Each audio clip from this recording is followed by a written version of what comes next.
मन लगाकर सुनिए दोस्तों। कभी कभी हम अपने ही मन से थक जाते हैं। सुबह उठते हैं तो लगता है सब ठीक है, लेकिन कुछ ही पलों में वही मन हमें बेचैन कर देता है। एक विचार, एक शक, एक डर, और पूरा दिन जैसे किसी अदृश्य शक्ति के हाथों कैद हो जाता है। हम सोचते हैं कि हम अपने जीवन के मालिक हैं, लेकिन अगर गहराई से देखा जाए तो असली मालिक तो हमारा मन है। मन ही वो ताकत है जो हमें बना भी सकता है और मिटा भी सकता है। गौतम बुद्ध ने कहा था, मन सब कुछ है, जो तुम सोचते हो वही तुम बन जाते हो। ये वाक्य सिर्फ कोई कोट नहीं है, ये जीवन का सार है। आज विज्ञान भी यही कहता है, हमारी वास्तविकता हमारे विचारों का परिणाम है। मनोविज्ञान बताता है कि इंसान का मन हर दिन लगभग 60,000 विचारों को जन्म देता है, और उनमें से ज्यादातर विचार दोहराए जाने वाले और नकारात्मक होते हैं। यही कारण है कि हम बार बार वही गलतियां दोहराते हैं, वही डर जीते हैं, वही अधूरेपन का एहसास करते हैं। लेकिन बुद्ध ने 2500 साल पहले ही इस रहस्य को समझ लिया था। उन्होंने कहा, मन कोई स्थायी चीज नहीं है, ये बहता है, बदलता है, और इसे देखा जा सकता है। यही बुद्ध की सबसे अद्भुत खोज थी, क्योंकि जब आप मन को देखना शुरू करते हैं तो धीरे धीरे मन अपनी गुलामी से मुक्त होने लगता है। जरा सोचो, तुम्हारा मन हर समय बात कर रहा है। कभी वह तुम्हें भविष्य की चिंता दिखाता है, कभी अतीत की गलती याद दिलाता है, कभी वह तुम्हें किसी से तुलना कराता है, और कभी वह तुम्हारे भीतर एक नकली दुनिया बना देता है, जहां तुम हमेशा कुछ खोज रहे होते हो लेकिन कभी पाते नहीं। यही मन की चाल है। मनोविज्ञान इसे मंकी माइंड कहता है।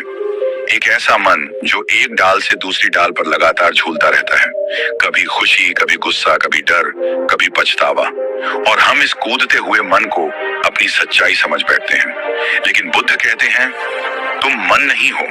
ये वाक्य सुनने में सरल लगता है, लेकिन अगर इसे समझ लिया जाए तो जीवन की आधी समस्याएं वहीं खत्म हो जाती हैं। सोचो, जब कोई तुम्हें गुस्सा दिलाता है तो गुस्सा कौन करता है? तुम या तुम्हारा मन? तुम्हारे अंदर जो जागरूकता है वो तो सिर्फ देख रही है। गुस्सा, डर, जलन सब मन की परतें हैं, और बुद्ध ने हमें सिखाया कि हमें इन परतों के पार जाना है। बुद्ध जब बोधि वृक्ष के नीचे बैठे थे तो उन्होंने किसी चमत्कार से ज्ञान प्राप्त नहीं किया। उन्होंने अपने मन को निहारा, घंटों नहीं, दिनों तक बस अपने विचारों को देखा, उनकी जड़ों तक पहुंचे और देखा कि मन एक धारा की तरह है, जिसे जितना तुम पकड़ने की कोशिश करते हो वह उतनी ही तेजी से बह निकलती है। लेकिन जब तुम उसे बस देखते हो बिना प्रतिक्रिया के, तो वह शांत हो जाती है। आज का इंसान भी उसी युद्ध में है, बस युद्ध का मैदान बदल गया है। पहले लोग जंगल में अपने मन से लड़ते थे, आज हम मोबाइल स्क्रीन के पीछे लड़ रहे हैं। सोशल मीडिया, तुलना, सफलता की दौड़, रिश्तों का बोझ, ये सब बाहरी रूप है, लेकिन असली जड़ अंदर है, मन की अशांति। हम खुद को समझे बिना दुनिया को बदलने की कोशिश करते रहते हैं, लेकिन बुद्ध कहते हैं, पहले अपने मन को जीतो, फिर दुनिया अपने आप जीत जाओगे। यहाँ पर मनोविज्ञान और बौद्ध दर्शन का संगम होता है। मनोविज्ञान कहता है, मन एक आदतों का तंत्र है। हर विचार, हर भावना बार बार दोहराने पर एक न्यूरल पैटर्न बनाती है, और वो पैटर्न तुम्हारे व्यवहार को नियंत्रित करता है। इसलिए अगर तुम अपने विचारों को नहीं पहचानते तो तुम्हारी जिंदगी तुम्हारी नहीं रहती, वो उन आदतों की गुलाम बन जाती है जो तुम्हें भीतर से चलाती हैं। बुद्ध ने इसे सरल शब्दों में कहा, जैसा बीज वैसा फल।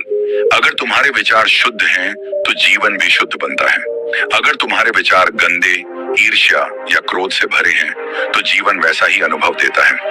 आज साइकोलॉजी में इसे कॉग्निटिव बिहेवियरल थ्योरी कहा जाता है, जहां कहा गया है, your thoughts create your emotions and your emotions drive your actions. यानी मन ही निर्माता है, तुम्हारी खुशी का भी, तुम्हारे दुख का भी। लेकिन सवाल उठता है, अगर मन इतना शक्तिशाली है तो क्या इसे काबू में किया जा सकता है? यही वो सवाल है जिसने बुद्ध को बोधि वृक्ष के नीचे बैठने पर मजबूर किया था। उन्होंने खुद से पूछा, कौन हूं मैं जो यह सब सोच रहा हूं? क्या मैं ये विचार हूं या वो जो विचारों को देख रहा है? और जब उन्होंने उस देखने वाले को देखा, वो जाग गए। यही था बोधि, यानी अवेकनिंग, यानी जागरण।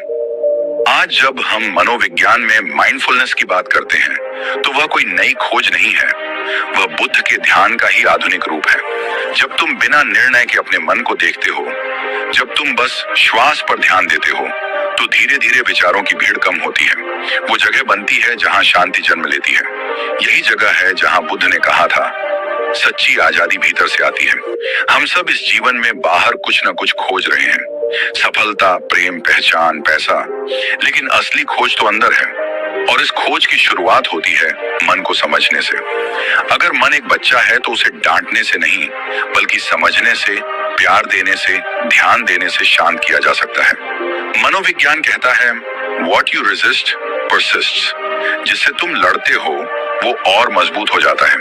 बुद्ध भी यही कहते हैं, जिसे स्वीकार कर लो वो बदल जाता है। तो शायद आज तुम्हें अपने मन से लड़ने की जरूरत नहीं, बस उसे देखने की, समझने की जरूरत है। क्योंकि जब तुम उसे देख लेते हो तब तुम वही नहीं रह जाते जो पहले थे। तुम एक नई चेतना के साथ जीना शुरू करते हो। यही जीवन का असली मोड़ है, जहां से परिवर्तन शुरू होता है, भीतर से बाहर की ओर। गौतम बुद्ध ने कहा था, संसार बाहर नहीं है, संसार तुम्हारे मन में है। जब उन्होंने यह कहा तब उनके सामने लोग हैरान रह गए, क्योंकि हर कोई सोचता था कि दुख का कारण बाहर है, रिश्ते, पैसा, समाज, परिस्थितियां। लेकिन बुद्ध ने कहा, नहीं, दुख बाहर नहीं, वह तुम्हारे मन की व्याख्या में है। मनोविज्ञान भी यही कहता है। हर इंसान के पास दो दुनिया होती है, एक बाहरी दुनिया जो सबको दिखती है और एक आंतरिक दुनिया जो सिर्फ उसी को महसूस होती है। बाहरी दुनिया को हम नहीं बदल सकते, लेकिन आंतरिक दुनिया को हम रीप्रोग्राम कर सकते हैं, और यही असली नियंत्रण है। बुद्ध ने अपने साधकों को सिखाया कि मन कोई ठोस वस्तु नहीं है, यह एक प्रवाह है, विचारों, भावनाओं, इच्छाओं और प्रतिक्रियाओं का। जैसे नदी का पानी बहता रहता है, वैसे ही मन भी निरंतर बहता रहता है।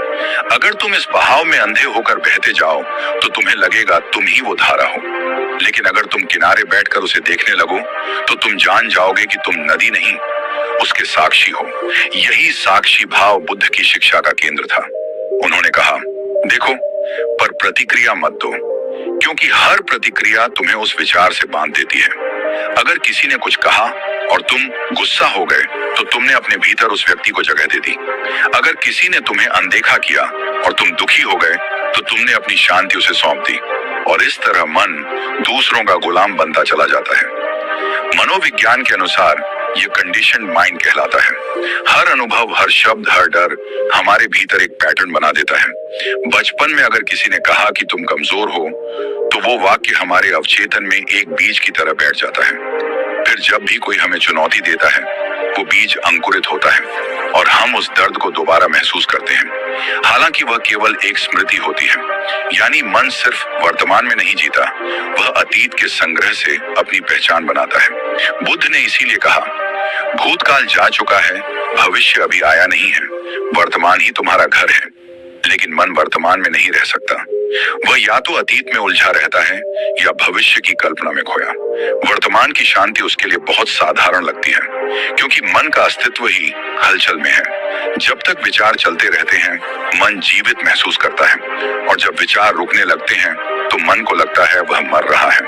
मनोविज्ञान में इसे ईगो रेजिस्टेंस कहा जाता है, वह हिस्सा जो हर परिवर्तन से डरता है। और बुद्ध ने इसे पहचाना बहुत पहले। उन्होंने कहा, अहंकार ही दुख की जड़ है, क्योंकि अहंकार वही है जो कहता है मैं सही हूं, बाकी सब गलत। अहंकार वही है जो कहता है मुझे चोट लगी है। लेकिन बुद्ध ने कहा, जब तुम मन को समझ लेते हो तो अहंकार स्वतः खत्म हो जाता है। जरा सोचो, अगर कोई व्यक्ति तुम्हारी आलोचना करता है और तुम्हें फर्क नहीं पड़ता तो उस क्षण तुम्हारा मन आजाद है। लेकिन अगर वही शब्द तुम्हारे भीतर आग लगा दे तो समझो तुम्हारा मन अभी भी दूसरों की राय का बंदी है। बुद्ध इसी आजादी की बात करते हैं, जहां मन का अस्तित्व तो है लेकिन उसका नियंत्रण तुम्हारे पास है। मनोविज्ञान कहता है कि मन के 3 स्तर होते हैं। कॉन्शियस माइंड, जो अभी सोच रहा है, सब कॉन्शियस माइंड, जहां भावनाएं और यादें छिपी हैं, और अनकॉन्शियस माइंड, जो हमारे व्यवहार को गहराई से नियंत्रित करता है। बुद्ध के अनुसार भी यही 3 परतें हैं, चित्त, विज्ञान और संस्कार। उन्होंने कहा कि ये संस्कार ही हैं जो हर जन्म में तुम्हारे साथ चलते हैं। हर क्रिया, हर भावना, हर विचार एक बीज बनकर चित्त में बस जाता है, और जब समय आता है वह बीज फल देता है, कभी खुशी के रूप में, कभी दुख के रूप में। इसलिए बुद्ध ने ध्यान सिखाया, ध्यान कोई धार्मिक क्रिया नहीं थी, वह मन को देखने की कला थी। जब तुम ध्यान में बैठते हो तो धीरे धीरे मन की परतें खुलती हैं। पहले विचार दिखते हैं, फिर भावनाएं, फिर गहरी यादें, और जब तुम इन्हें बिना डर के देखते हो तो ये धीरे धीरे खुलने लगते हैं। यहाँ मनोविज्ञान कहता है कि ये इमोशनल रिलीज है, और बुद्ध कहते हैं ये विपश्यना है। जैसी वस्तु है वैसी देखने की कला। बुद्ध ने मन की तुलना एक जंगली हाथी से की थी। अगर तुम उसे एकदम पकड़ने जाओगे तो वह तुम्हें कुचल देगा, लेकिन अगर तुम उसे रोज धीरे धीरे प्रशिक्षित करो तो वही हाथी तुम्हारा साथी बन जाता है। मन भी वैसा ही है। पहले वह बेकाबू दौड़ता है, लेकिन जब उसे देखने की आदत पड़ती है तो वह धीरे धीरे शांत होने लगता है। आज का मनोविज्ञान इसे न्यूरोप्लास्टिसिटी कहता है, यानी मस्तिष्क को बदला जा सकता है। ध्यान, सकारात्मक सोच और आत्म जागरूकता से हम अपने न्यूरॉन्स की दिशा बदल सकते हैं। बुद्ध यही तो सिखा रहे थे कि तुम्हारा मन कोई कैद नहीं है, वह तुम्हारा उपकरण है। बस तुम्हें उसे समझना है, ना कि उसे लड़ना। मन की असली प्रकृति समझने के बाद बुद्ध ने कहा था, मन न अच्छा है न बुरा, वह वैसा बनता है जैसा तुम उसे बनाते हो। यानी अगर तुम उसमें करुणा डालो तो वह प्रेम का साधन बनता है।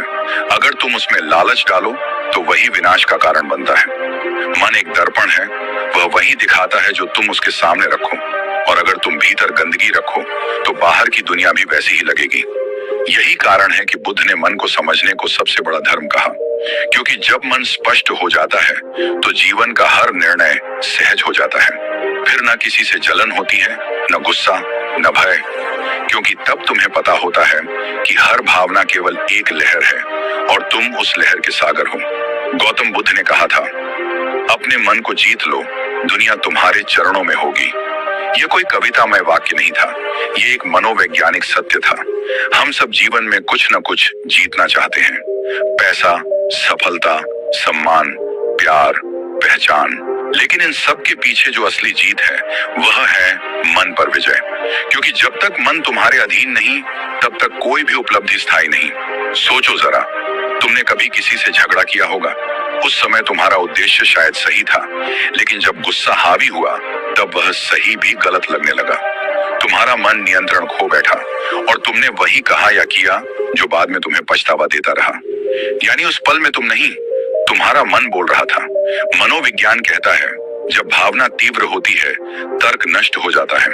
यानी जिस क्षण तुम्हारा मन असंतुलित होता है तुम्हारा विवेक बंद हो जाता है। बुद्ध ने इसी अवस्था को अज्ञान कहा है, जहां इंसान देखता तो है पर सत्य नहीं देख पाता, क्योंकि मन का धुंधलापन उसकी आंखों पर छा जाता है। मन की यही अनियंत्रित स्थिति हमें बार बार दुख देती है। कभी क्रोध में, कभी लालच में, कभी भय में हम ऐसे निर्णय ले लेते हैं जो हमें महीनों, सालों तक पछतावे में रखते हैं। बुद्ध ने कहा था, मनुष्य का सबसे बड़ा शत्रु कोई और नहीं, उसका अपना मन है। क्योंकि जब मन अनियंत्रित होता है तो वह एक जंगली घोड़े की तरह भागता है, कभी अतीत की ओर, कभी भविष्य की ओर, कभी दुख की ओर, कभी कल्पना की ओर, और हम उस घोड़े के पीछे दौड़ते रहते हैं, थकते हैं, टूटते हैं, पर रुक नहीं पाते। मनोविज्ञान इस अवस्था को ओवरथिंकिंग कहता है, जहां व्यक्ति सोचता नहीं बल्कि सोच में डूब जाता है। हर विचार एक और विचार को जन्म देता है और धीरे धीरे मन थक जाता है, पर रुकता नहीं, क्योंकि मन का स्वभाव ही है भागना। बुद्ध ने कहा था, मन को रोकने की कोशिश मत करो, उसे समझो। अगर तुम किसी नदी को रोकने की कोशिश करोगे तो वह उफान मार देगी, लेकिन अगर तुम उसे एक दिशा दो तो वही नदी शक्ति बन जाती है। मन भी वैसा ही है, अगर तुम उसे दिशा नहीं दोगे तो वह तुम्हें कहीं का नहीं छोड़ेगा। बुद्ध के समय में एक भिक्षु उनके पास आया। उसने कहा, भगवान, मेरा मन बहुत भटकता है। मैं ध्यान करता हूँ पर विचार रुकते नहीं। कभी बचपन की यादें आती हैं, कभी भविष्य की चिंताएं। बुद्ध मुस्कुराए और बोले, ये मत कहो कि मन भटकता है, ये कहो कि तुमने उसे कभी दिशा नहीं दी। उन्होंने कहा, मन तुम्हारा दास नहीं, तुम्हारा साथी है। बस तुमने उसे सिखाया नहीं कि शांत कैसे रहना है। यहाँ बुद्ध और मनोविज्ञान दोनों एक बात पर सहमत हैं कि मन को काबू करने का मतलब है उसे प्रशिक्षित करना। जैसे शरीर के लिए व्यायाम जरूरी है, वैसे मन के लिए ध्यान, एकाग्रता और जागरूकता जरूरी है। अगर तुम रोज कुछ मिनट अपने विचारों को देखो तो धीरे धीरे तुम नोटिस करोगे कि मन शांत होने लगा है। विचार विचारों की भीड़ कम होने लगी है। और सबसे महत्वपूर्ण, तुम अब अपने विचारों से अलग महसूस करने लगोगे। मनोविज्ञान इसे मेटा अवेयरनेस कहता है, यानी मैं सोच रहा हूं ये जानने की क्षमता। और बुद्ध ने इसे कहा स्मृति, माइंडफुलनेस। उन्होंने कहा जो हर क्षण सजग है वही सच्चा साधक है। अब सोचो, जब मन अनियंत्रित होता है तो वह हमें हर दिशा में खींचता है, इच्छाओं की ओर, डर की ओर, तुलना की ओर। ये वही मन है जो कहता है वो इंसान तुमसे बेहतर है। तुम्हारे पास सब कुछ होते हुए भी कुछ कमी है। और जब तुम इन आवाजों को मान लेते हो तो तुम दुख की जंजीरों में बंध जाते हो। बुद्ध ने कहा था इच्छा ही दुख की जड़ है। यहाँ इच्छा का अर्थ केवल भौतिक चाह नहीं है, बल्कि हर वो पकड़ जो मन करता है। जब मन कहता है ये मुझे चाहिए तभी मैं खुश रहूंगा, तो उसी क्षण दुख शुरू हो जाता है, क्योंकि तुमने अपनी खुशी को किसी शर्त से बांध दिया। और अगर वह शर्त पूरी ना हो तो तुम्हारा मन तड़पता है। यही मन का भ्रम है। मनोविज्ञान भी यही बताता है कि जब तक इंसान बाहरी चीजों पर निर्भर है वह इमोशनल डिपेंडेंसी में जीता है। और जो व्यक्ति भावनात्मक रूप से निर्भर है वह कभी स्वतंत्र नहीं हो सकता। बुद्ध ने इसी को आसक्ति कहा। उन्होंने सिखाया कि सच्ची स्वतंत्रता तभी आती है जब तुम अपने मन को नियंत्रित करते हो, ना कि मन तुम्हें। मन को काबू में रखना कोई दमन नहीं है, यह किसी सैनिक अनुशासन जैसा बल प्रयोग नहीं है, यह प्रेम की प्रक्रिया है। तुम अपने मन से लड़ो मत, उसे समझो, सुनो, उसके कारणों तक जाओ। जब तुम यह समझ लेते हो कि हर विचार केवल एक लहर है, तो तुम्हें पता चलता है लहर चाहे कितनी भी बड़ी हो, तुम समुद्र हो, असीम, स्थिर, गहरा। इसीलिए बुद्ध ने कहा जिसने अपने मन को जीत लिया उसने संसार को जीत लिया। क्योंकि तब न तो गुस्सा तुम्हें हिला सकता है, न भय, न लालच, न मोह। फिर तुम परिस्थितियों से नहीं अपनी चेतना से संचालित होते हो। और वही क्षण है जब इंसान साधारण से असाधारण बनता है। आज की दुनिया में जहां हर तरफ आवाजें हैं, मोबाइल नोटिफिकेशन, सोशल मीडिया, विज्ञापन, हर चीज तुम्हारा मन खींच रही है। और अगर तुम सजग नहीं हो तो तुम्हारा मन उन सब के नियंत्रण में है। तुम्हारे विचार तुम्हारे नहीं, वो दूसरों द्वारा डाले गए हैं। इसीलिए आज के युग में माइंड कंट्रोल का मतलब किसी और को नहीं, बल्कि खुद के मन को वापस पाना है। बुद्ध का संदेश आज पहले से ज्यादा जरूरी है, क्योंकि अगर तुम अपने मन को नहीं जानोगे तो कोई और उसे इस्तेमाल करेगा, तुम्हारे निर्णयों में, तुम्हारे डर में, तुम्हारी इच्छाओं में। और यही आधुनिक गुलामी है। मन को काबू में करने का अर्थ है स्वयं को मुक्त करना, अपने अंदर के दानवों से, अपने असुरक्षित विचारों से, अपने झूठे मैं से। क्योंकि जब मन शांत होता है तो तुम वही बन जाते हो जो तुम हमेशा से थे, शुद्ध, जागरूक, पूर्ण। क्या तुमने कभी खुद से पूछा है मैं अपने मन को शांत क्यों नहीं रख पाता? क्यों हर बार जब मैं खुद से वादा करता हूं कि अब मैं नहीं गुस्साऊंगा तो कुछ ही घंटों में वही गुस्सा मुझ पर हावी हो जाता है? क्यों जब मैं ध्यान लगाने बैठता हूं तो मन चुपचाप बैठने की बजाय और ज्यादा बोलने लगता है? गौतम बुद्ध कहते हैं मन को जीतना संसार को जीतने से भी बड़ा विजय है। क्योंकि अगर तुमने अपने मन को साध लिया तो फिर दुनिया तुम्हें विचलित नहीं कर सकती। लेकिन सवाल ये है, मन को साधा कैसे जाए? क्या इसे दबा देना ही नियंत्रण है? क्या इसे रोकना ही शांति है? नहीं, बुद्ध ने कभी नहीं कहा कि मन को रोक दो। उन्होंने कहा मन को देखो, बस देखो। क्योंकि जो देखा जा सकता है उसे समझा जा सकता है, और जो समझा जा सकता है उसे बदला भी जा सकता है। बुद्ध का पहला उपाय स्मृति, माइंडफुलनेस, जागरूकता। बुद्ध ने कहा जब तुम खाते हो तो सिर्फ खाना खाओ, जब तुम चलो तो सिर्फ चलो, जब तुम सांस लो तो सिर्फ सांस लो। यही है स्मृति, यानी सजगता। सजगता का अर्थ है हर क्षण में पूरी तरह उपस्थित रहना, किसी चीज को करते समय अतीत के पछतावे या भविष्य की चिंता में नहीं डूबना। आज मनोविज्ञान ने यही सिद्धांत mindfulness based cognitive therapy, MBCT और माइंडफुलनेस मेडिटेशन के रूप में अपनाया है। हार्वर्ड यूनिवर्सिटी के एक अध्ययन में पाया गया कि जो व्यक्ति रोज 15 मिनट माइंडफुलनेस मेडिटेशन करता है उसके दिमाग के अमीगडाला, जो डर और तनाव से जुड़ा है, की गतिविधि कम हो जाती है, और प्रीफ्रंटल कॉर्टेक्स, जो निर्णय और शांति से जुड़ा है, अधिक सक्रिय हो जाता है। मतलब क्या? सिर्फ सजग रहने से तुम्हारा मस्तिष्क शारीरिक रूप से बदलता है। वो शांत, स्थिर और अधिक बुद्धिमान बनता है। बुद्ध के लिए सजगता का अर्थ था हर विचार को विचार के रूप में देखना, हर भावना को भावना के रूप में पहचानना, बिना यह कहे कि यह अच्छा है या बुरा। क्योंकि जब तुम किसी विचार को जज नहीं करते तो वह खुद ही चला जाता है, लेकिन जब तुम उसे पकड़ लेते हो तो वह तुम्हें पकड़ लेता है। तो अगली बार जब कोई नकारात्मक विचार आए तो उसे भगाओ मत, बस कहो ठीक है तुम आए हो, मैं तुम्हें देख रहा हूं। बस इतना कहना ही मन को कमजोर कर देता है, क्योंकि अब तुम विचार नहीं हो बल्कि विचार के साक्षी बन गए हो। दूसरा उपाय विपश्यना, मन को देखना बिना प्रतिक्रिया के बुद्ध का सबसे गहरा ध्यान था विपश्यना। वी का मतलब है विशेष और पश्यना का मतलब है देखना, यानी वस्तु को जैसी है वैसी देखना। उन्होंने कहा मन को भगाओ मत, उसे देखो, क्योंकि जो दिखने लगता है वो तुम्हें नियंत्रित नहीं कर सकता। जब तुम चुपचाप बैठकर अपनी सांस को देखते हो तो मन हजारों विचार फेंकता है, बीता हुआ कल, आने वाला कल, किसी की बात, किसी की गलती। लेकिन अगर तुम बस देखते रहो तो एक क्षण ऐसा आता है जब तुम विचारों के बीच की खामोशी को महसूस करते हो। वही खामोशी तुम्हारा असली स्वरूप है। आधुनिक मनोविज्ञान ने इस प्रक्रिया को मेटाकॉग्निटिव अवेयरनेस कहा है, यानी खुद को सोचने वाले से हटाकर देखने वाले के रूप में पहचानना। शोध बताते हैं कि विपश्यना करने वालों के मस्तिष्क में धैर्य, भावनात्मक संतुलन और निर्णय क्षमता बढ़ जाती है। बुद्ध कहते थे तुम्हारा मन एक बंदर की तरह है जो एक डाल से दूसरी डाल पर कूदता रहता है। उसे मत मारो, उसे देखो, देखते देखते वह थक जाएगा। ये थकावट नहीं हार है, ये शांति की शुरुआत है। तीसरा उपाय आनापानसति, श्वास की सजगता। श्वास ही जीवन का सबसे निकट सत्य है। बुद्ध ने कहा श्वास को देखो, क्योंकि यह हमेशा वर्तमान में होती है। जब तुम सांस पर ध्यान देते हो तो तुम वर्तमान में लौट आते हो, क्योंकि सांस न अतीत में है न भविष्य में, वह सिर्फ अब में है।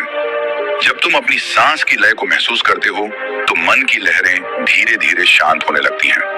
तुम देखोगे विचार आते हैं लेकिन उनकी ताकत कम हो जाती है, वे अब तुम्हें बहा नहीं पाते।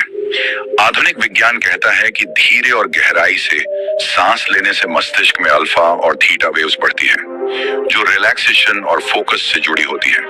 यानी तुम जितना गहरा सांस लेते हो उतना ही मन गहराई में उतरता है। ध्यान दो, तुम्हारी हर सांस एक शिक्षक है। वह कहती है देखो सब कुछ आता है और चला जाता है, बस मैं गवाह हूं। अगर तुम इस एक सरल ध्यान को नियमित कर लो तो तुम्हारा मन तुम्हारा सेवक बन जाएगा, मालिक नहीं। चौथा उपाय मैत्री भावना, करुणा और प्रेम का ध्यान। बुद्ध ने कहा अगर तुम अपने मन को बदलना चाहते हो तो उसमें करुणा भर दो, क्योंकि मन के सारे विष, गुस्सा, ईर्ष्या, द्वेष, प्रेम के सामने टिक नहीं सकते। बुद्ध ने अपने अनुयायियों को मेटा भावना ध्यान सिखाया, जहां वे मन में कहते थे सब प्राणी सुखी हों, सब प्राणी निरोगी हों, सब शांत हों।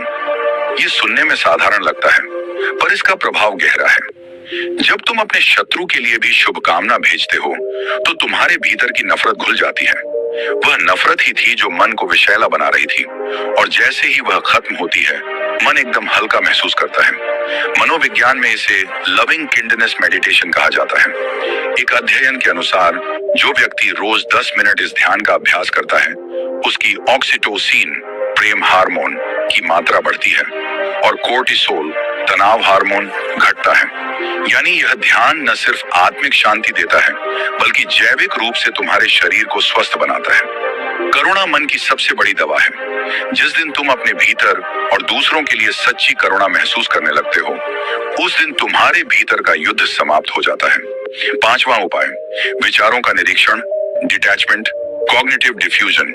बुद्ध ने कहा विचार बादलों की तरह हैं, तुम आसमान हो। अगर तुम बादलों से चिपक जाओगे तो हर तूफान तुम्हें हिला देगा, लेकिन अगर तुम आसमान बन जाओ तो बादल आएंगे जाएंगे पर तुम अडिग रहोगे। मनोविज्ञान में इसे कॉग्निटिव डिफ्यूजन कहा जाता है, यानी अपने विचारों से दूरी बनाना। यह तकनीक ACT का केंद्र है। इसमें व्यक्ति सीखता है कि विचार सिर्फ विचार हैं, वे हकीकत नहीं। उदाहरण के लिए अगर मन कहे मैं असफल हूं तो तुम उसे पकड़कर मत चलो, बस कहो, मेरा मन यह विचार उत्पन्न कर रहा है कि मैं असफल हूँ। बस इतना कहने से ही तुम उस विचार से अलग हो जाते हो, और जैसे ही अलग हुए, विचार की शक्ति समाप्त हो गई। बुद्ध यही सिखाते थे, मन को देखो, मन मत बनो। यही साक्षी भाव ही सच्ची स्वतंत्रता है। छठा उपाय, अनित्य का ध्यान, इम्परमानेंस। बुद्ध ने कहा, जो कुछ भी उत्पन्न होता है वह नष्ट भी होता है। यह सुनने में सामान्य बात लगती है, पर इसका अर्थ बहुत गहरा है। जब तुम सच में समझ लेते हो कि हर भावना, हर दर्द, हर स्थिति अस्थायी है, तो तुम उनसे चिपकना बंद कर देते हो। मनोविज्ञान में इसे रैडिकल एक्सेप्टेंस कहा गया है, अर्थात चीजों को जैसे हैं वैसे स्वीकार करना। जो व्यक्ति स्वीकार करता है वह मानसिक रूप से सबसे मजबूत होता है, क्योंकि जो विरोध करता है वह संघर्ष करता है, और जो स्वीकार करता है वह मुक्त होता है। तो अगली बार जब दुख आए तो उससे मत लड़ो, बस कहो, तुम भी गुजर जाओगे। यही है अनित्य का ध्यान। सातवां उपाय, ध्यान को जीवन का हिस्सा बनाना। बुद्ध ने कहा, ध्यान कोई विशेष काम नहीं, ये जीवन जीने की कला है। जब तुम खाते हो, बोलते हो, चलते हो, हर काम में ध्यान जोड़ो। अगर तुम बस दिन में 5 बार 2 मिनट के लिए गहरी सांस लेकर रुक जाओ, तो धीरे धीरे तुम पाओगे कि मन अब पहले जैसा नहीं रहा, वह स्थिर हो गया है। मनोविज्ञान इसे माइक्रो मेडिटेशन कहता है। शोध बताते हैं कि दिन भर में छोटे छोटे ध्यान के क्षण तुम्हारे मानसिक स्वास्थ्य पर गहरा असर डालते हैं। तुम ज्यादा संतुलित, रचनात्मक और शांत महसूस करते हो। आठवां उपाय, स्वयं की स्वीकृति, सेल्फ एक्सेप्टेंस। बुद्ध ने कहा, तुम खुद से प्यार किए बिना किसी से प्रेम नहीं कर सकते। अगर तुम अपने भीतर के अंधेरे को नकारोगे तो वह और बढ़ेगा, लेकिन अगर उसे स्वीकार कर लोगे तो वह धीरे धीरे प्रकाश में बदल जाएगा। मनोविज्ञान में इसे सेल्फ कंपेशन कहा जाता है। डॉ. क्रिस्टिन नेफ के अनुसार, जो व्यक्ति खुद के प्रति दयालु होता है वह दूसरों के प्रति भी करुणामय होता है। यह करुणा मन को शांत करती है, क्योंकि अब मन संघर्ष में नहीं, स्वीकृति में होता है। नौवां उपाय, ध्यान और विज्ञान का संग। बुद्ध ने कहा था, मन सब कुछ है, जो तुम सोचते हो वही बन जाते हो। और अब आधुनिक न्यूरोसाइंस ने भी यह सिद्ध कर दिया है कि हमारे विचार सच में हमारे मस्तिष्क की संरचना बदल देते हैं। इसे कहते हैं न्यूरोप्लास्टिसिटी, यानी मस्तिष्क हर अनुभव से नया आकार लेता है। अगर तुम रोज नकारात्मक सोचते हो तो नकारात्मक रास्ते मजबूत होते हैं। अगर तुम रोज ध्यान करते हो तो शांति के रास्ते मजबूत होते हैं। यानी तुम्हारा मन एक मिट्टी है, जिसे तुम जैसा चाहो वैसा गढ़ सकते हो। और बुद्ध यही सिखा रहे थे, अपने भीतर का मूर्तिकार बनो। 10 अंतर्मन की क्रांति। जब तुम बुद्ध के इन उपायों को अपनाते हो तो धीरे धीरे तुम्हारे भीतर एक क्रांति होती है, जहां गुस्से की जगह शांति, ईर्ष्या की जगह करुणा और अशांति की जगह साक्षी भाव जन्म लेता है। और यही बुद्धत्व है, कोई चमत्कार नहीं, बल्कि अपने मन पर विजय। याद रखो, बुद्ध का मार्ग बाहर की यात्रा नहीं है, यह भीतर की यात्रा है। वह कोई धर्म नहीं सिखाते थे, वह विज्ञान सिखाते थे, मन के विज्ञान का। जब तुम इसे अपनाते हो तो तुम सिर्फ शांत नहीं होते, तुम जागते हो। और जब एक व्यक्ति जागता है तो उसका जीवन ही नहीं, उसके आसपास की दुनिया भी बदल जाती है। कभी कभी जीवन में ऐसे क्षण आते हैं जब हम थक जाते हैं अपने विचारों से, अपने डर से, अपने ही बनाए संघर्षों से। हम चाहते हैं शांति, पर शांति मिलती नहीं, क्योंकि हम उसे बाहर ढूंढते हैं, जबकि वह तो हमेशा हमारे भीतर रही है। गौतम बुद्ध ने कहा था, मन ही सब कुछ है, जो तुम सोचते हो वही बन जाते हो। और यही बात आज आधुनिक मनोविज्ञान भी कहता है। तुम्हारे विचार, तुम्हारी भावनाएं तुम्हारे जीवन की दिशा तय करते हैं। तुम्हारा मन तुम्हारा सेवक है, पर यदि तुम उसे पहचान ना पाओ तो वही सेवक तुम्हारा मालिक बन जाता है। बुद्ध ने हमें रास्ता दिखाया, मन को भगाने का नहीं, बल्कि उसे देखने का। जब तुम अपने भीतर के विचारों, भावनाओं और प्रतिक्रियाओं को जागरूक होकर देखने लगते हो, तो तुम धीरे धीरे उस कैद से मुक्त हो जाते हो जहां मन तुम्हें बंद कर रखा था। कल्पना करो, अगर तुम अपने मन के गुलाम नहीं बल्कि मालिक बन जाओ तो क्या होगा? हर परिस्थिति में शांति बनी रहेगी, हर दर्द तुम्हें कुछ सिखाएगा, हर गिरना तुम्हें मजबूत बनाएगा। यही तो बुद्धत्व है। ये कोई पर्वत की चोटी पर मिलने वाली चीज नहीं, ये तो तुम्हारे भीतर ही है। बस धूल हटानी है जो तुम्हारे विचारों और असावधानी ने जमा दी है। बुद्ध ने कहा था, जैसे दीपक अंधेरे को नहीं भगाता बल्कि रोशनी से मिटा देता है, वैसे ही सजगता अज्ञान को मिटा देती है। जब तुम सजग हो जाते हो तो तुम्हारा हर काम ध्यान बन जाता है, तुम्हारी हर सांस साधना बन जाती है, तुम्हारा हर दिन एक नया अवसर बन जाता है खुद को और गहराई से समझने का। तो आज से अपने भीतर यह निर्णय लो कि अब मैं अपने मन का दास नहीं रहूंगा, अब मैं अपने विचारों का शिकार नहीं बनूंगा, अब मैं अपने भीतर का बुद्ध जगाऊंगा, क्योंकि बुद्ध बाहर नहीं है, वे तुम्हारे भीतर हैं। हर श्वास के बीच, हर खामोशी के भीतर, हर जागरूक क्षण में। और यही वह क्षण है जहां तुम्हारी यात्रा शुरू होती है, मन की विजय की यात्रा। याद रखो, बाहर की जीतें क्षणिक होती हैं, पर भीतर की जीत सदा के लिए होती है।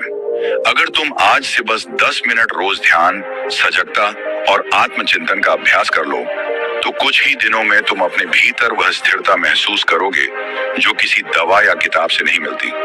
और अगर तुम चाहते हो कि यह आत्म यात्रा हर दिन और गहरी होती जाए, अगर तुम चाहते हो कि हर वीडियो तुम्हारे जीवन में नई ऊर्जा, नई समझ और नई प्रेरणा लाए, तो हमारा YouTube चैनल तुम्हारे लिए ही बना है। यह सिर्फ एक चैनल नहीं, ये एक आध्यात्मिक प्रयोगशाला है जहां हम हर वीडियो के जरिए मन, ध्यान, बुद्ध और जीवन के गहरे रहस्यों को समझते हैं।